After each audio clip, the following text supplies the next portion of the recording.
తెలంగాణలో నుంచి అంబవాడ దళితవాడలో పుట్టినటువంటి బాబాసాహెబ్ అంబేద్కర్ గారు ఈ రోజు భారతదేశమే కాదు ప్రపంచ దేశాలకే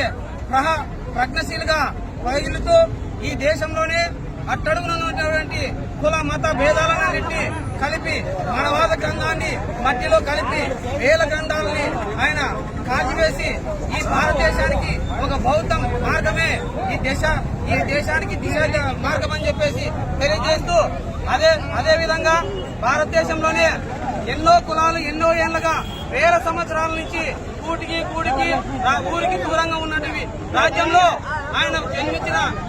మనవాద సిద్ధాంతంలో అలాంటి రాజ్యంలో నుంచి చిన్నప్పటి నుంచి కులవిక్ష నుంచి చదువుకుంటూ స్కూల్లోకి వెళ్ళిన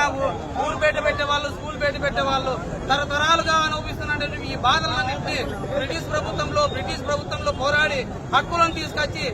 యావత్తు భారతదేశంలోనే మానవాళి